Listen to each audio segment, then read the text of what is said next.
There are growing concerns that veteran guard Bria Hartley intentionally took out Sophie Cunningham, who's out for the rest of the season with a torn MCL. First off, look at this play. Bria Hartley clips Sophie, sends her down, and then she smiles. That's what set everybody off. If this was just a tough basketball play, fine, but the fact that she smiled after, it seems intentional. But let's be real, this isn't the first time Bria's been in the middle of some drama. She's been in fights before, she has that reputation, and she even liked a post celebrating her being that player. And now there are fans that are calling for her to get kicked out of the league. That's how serious people are taking this. Now I want to hear from you guys. Was this intentional or just a rough basketball play? The WNBA has managed to shock fans once again, and not in a good way. Sophie Cunningham just revealed something jaw-dropping that puts Lexie right in the danger zone as the next target after Caitlin Clark and Sophie herself. The Lexie group is falling apart one by one. Do you think this is just bad luck or something more? Murphy's Law is once again in full effect for the Indiana Fever as Sophie Cunningham is ruled out for the rest of the season. So, what does this mean? They signed a new guard. Sophie Cunningham, who is supposed to be one of the sparks for the Indiana Fever this season, is now officially done for the year after tearing her MCL. And while that's already depressing enough, it's what she said that has fans sitting upright. Because Sophie is hinting that Lexie, yes, her teammate, could be the next player to fall victim to what people are now calling the WNBA assault era. Now, let's backtrack. Caitlin Clark, the supposed golden goose of the league, already had her share of suspiciously aggressive hits. Some of those look like basketball plays gone wrong, but others, fans are convinced, had more to them. Then comes Sophie Cunningham, the heart and hustle player. She collides with Bria Hartley in what looks like a routine basketball sequence, but then the photo surfaces. Hartley is literally smiling as Sophie's on the floor, clutching her knee. Fans immediately screamed. That was intentional. And you can't blame them. IT didn't help that Sophie later confirmed it's an MCL tear needing surgery. Her season's done just like that. There are growing concerns that veteran guard Bria Hartley intentionally took out Sophie Cunningham, who's out for the rest of the season with a torn MCL. First off, look at this play. Bria Hartley clips Sophie, sends her down, and then she smiles. That's what set everybody off. If this was just a tough basketball play, fine, but the fact that she smiled after, it seems intentional. But let's be real, this isn't the first time Bria's been in the middle of some drama. She's been in fights before, she has that reputation, and she even liked a post celebrating her being that player. And now there are fans that are calling for her to get kicked out of the league. That's how serious people are taking this. Now I want to hear from you guys. Was this intentional or just a rough basketball play? And here's where it gets messy. Sophie herself tried to play peacemaker on her podcast, saying Bria is her friend, and she doesn't think she did it on purpose. No, I don't, because I know Bria and I'm actually really good friends with Bria, and I have been waiting to get on the pod and so we could talk about this because I did want to tweet it out, but I don't think that there was no ill intent. I think it was basketball play. I was just in the wrong spot at the wrong time. She fell. Like, there's no way that she would go in there and potentially try to hurt me. And so I had nothing but love for Bria. And I even told my mom, because she tweeted something. I was like, no, Mom, I get it. But I promise you that I was like, Bria and I are super cool. And she would never try to hurt me. Because there are some girls that I think might, but she wouldn't do that. And so I have nothing but love. And so I hope people stop giving Bria some heat, because I don't think she meant to do that at all. And I think that smile, it wasn't it was ooh, one of those. So I'm totally fine. It's whatever. But let's be honest, players always downplay stuff like this to avoid league drama or fines. Fans don't buy it. That picture of Bria smiling after Sophie went down is burned into people's minds, and social media isn't letting it go. Now, fast forward to Sophie's comments about Lexie. She basically warned that Lexie could be the next target in this dangerous pattern. If you're keeping track, that means Caitlin, then Sophie, and now possibly Lexie. All part of the same circle. All Indiana Fever. All suspiciously on the chopping block. This is why fans have started calling them the Lexie group. First Caitlin, then Sophie, and now maybe Lexie. Coincidence? People aren't so sure anymore. And think about the psychology here. The Fever already have Caitlin Clark sidelined. Now Sophie's out. If Lexie goes down too, it's not just about injuries anymore. It looks like a coordinated effort to kneecap, no pun intended, the Fever's future. The WNBA, of course, will act like everything's fine. They'll call it the physicality of the game. But at what point does physicality become targeted destruction? But the Indiana Fever have announced that Sophie Cunningham will be out for the rest of the season. Just to give a little recap about what happened, basically the Indiana Fever were playing the Connecticut Sun and Bria Hartley.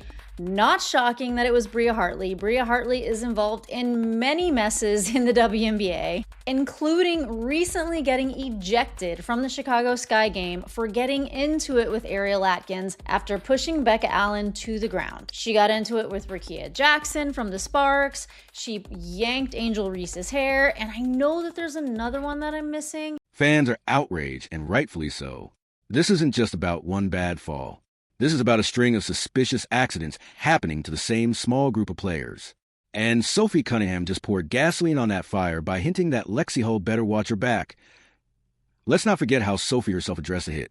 She basically admitted fans weren't wrong to think something shady might have been going on, but tried to soften it by defending Bria Hartley as a friend.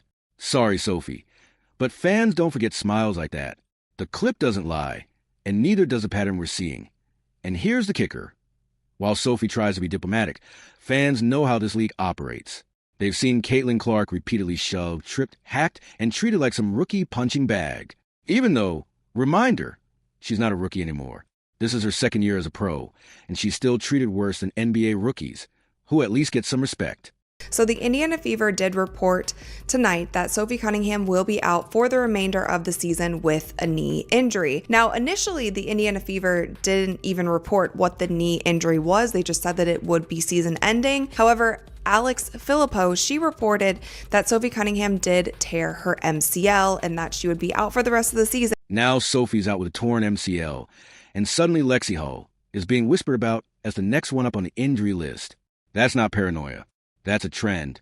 Injury is such a huge blow for the Indiana Fever. Now they have Sophie out, Sid Colson out, Ari McDonald out, Caitlin Clark out. And I speculated this in my last video. I was like, I wonder if Sophie is actually out for the rest of the season, if this hurts our chances of seeing Caitlin Clark back on the floor this season for the Indiana Fever. And this is the last thing that I'll say about that podcast interview. As Sophie did mention, she talked about Caitlin Clark briefly and her recovery, and she basically just said, like, it is a day-to-day thing. Caitlin doesn't even know when she will be back, so she didn't really give any more information than that. But I think a lot of fans are speculating, will Caitlin Clark be back? Because Sophie is now out for the season, will the Indiana Fever risk it by bringing Caitlin Clark back? If Sophie is out, do the Fever even have a chance in the playoffs? Why would you bring Caitlin Clark back? Should you bring Caitlin Clark back? Will she be practicing this week? They have a tough stretch of games. Are they going to bring her back against a team like the Minnesota Lynx? We just don't know. And I, like I've said in the past few videos, I don't think Caitlin Clark is coming. Now tell me, when was the last time you saw this kind of bizarre sequence in men's basketball? In the NBA, if a star gets hit too hard once, the league is all over it. Refs throw out players. Fines are handed down, and the commissioner himself might even make a statement. In the WNBA, apparently smiling while someone writhes in pain is just business as usual. And this isn't just about the players being tough. These are career-altering injuries. Sophie's going into surgery. Caitlin's already had her season disrupted. And if Lexie Hull gets targeted next, then what's left of the Fever? You can't build a future if all your building blocks are being ripped apart one by one. Fans are calling it sabotage, and honestly, you can't even argue with them at this point. But here's where it gets even worse. The WNBA's reaction, or should I say, non-reaction. They treat these incidents like minor inconveniences, not like the serious threats they are to their own product. Think about it. Caitlin Clark brings more viewership than half the league combined. Sophie Cunningham is a fan favorite with personality, and Lexie Hull has been holding her own. If you lose them all, you're not just hurting the Fever. You're cutting into the league's marketability. And yet, silence. No fines, no suspensions, just a shrug. Fans online are connecting the dots faster than the league office ever will. They're calling this a pattern. And Sophie Cunningham's comment that Lexie Hull could be next just adds legitimacy to what fans already believed, that this isn't an accident anymore. This is a spotlight on the ugly side of the league that nobody in the WNBA front office wants to talk about. And you want to know what's really suspicious? Bria Hartley's response, or should I say lack of it. No apology, no visible remorse. Just that one haunting image of her smirking as Sophie holds her knee That's what fans can't shake, because it looked less like regret and more like satisfaction. And if that's the vibe, then Sophie's warning about Lexie Hull being next isn't just speculation. It's a genuine concern. Now, here's where the whole Trace Letch's idea really blows up. Fans didn't just come up with that nickname for fun. It's because Caitlin Clark, Sophie Cunningham, and Lexie Hull have been moving together like a tight trio this season. They're teammates, they're friends, and they've been at the center of almost every big Fever moment. And funny enough, or maybe not so funny, those are the exact players that seem to keep ending up in danger that Caitlin's been shoved around since day one. She takes elbows, gets tripped, and somehow the refs let half of it slide. Sophie comes in, known for her energy and hustle, and suddenly she's the one tearing an MCL. And now Sophie herself points the finger toward Lexie Hull as next up on the hit list. You see the trend? Because fans sure do. The WNBA wants people to believe this is just physical basketball. But the problem is, when the same circle of players gets knocked around again and again, fans stop believing in coincidence. They start believing in targets. And Lexie Hull might as well have a bullseye on her jersey now. Thanks to Sophie's words, let's break this down even more. Caitlin Clark isn't just any player. She's a money machine for this league. Her jersey sales, her TV ratings, her social media engagement, they're all breaking records. Without Caitlin, the WNBA doesn't even come close to the buzz it has right now. And yet, somehow, the league has allowed her to become a punching bag. Then you have Sophie Cunningham, who's charismatic, marketable, and has a big personality that fans connect with. She gets taken out with an MCL tear. Lexie Hull, she's a quiet but steady part of the trio. If she goes down next, fans are going to flat out accuse the league of destroying its own product. And don't get it twisted. The NBA would never let this happen. If LeBron James, Steph Curry, or Luka Doncic were getting targeted like Caitlin Clark, it would be headline news everywhere. There'd be league investigations, rule changes, and punishments handed out like candy. In the WNBA, it's almost like they shrug and say, well, that's basketball. Sorry, no, that's negligence. Now, let's go back to Bria Hartley for a second. That smirk, that smile, whatever you want to call it, has become the face of this controversy. Fans looked at that photo of Sophie on the floor holding her knee and Bria standing there grinning, and it instantly told the story. You can argue bad timing. You can argue misunderstood moment. But the image is what people remember. And Sophie's attempt to defend Bria only added more suspicion. It almost felt like she was forced to downplay it. Like she didn't want to stir the pot. But in doing so, she confirmed that players know how dangerous things have gotten. And that's what makes her warning about Lexie Hull so chilling.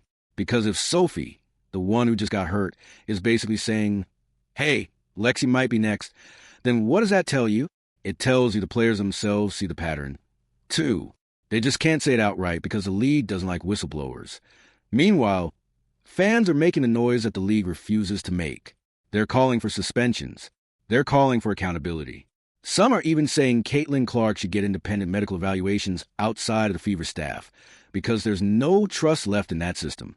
When your own fan base doesn't trust your doctors, your referees, or your media, you've got a major crisis. And that's exactly where the WNBA is right now.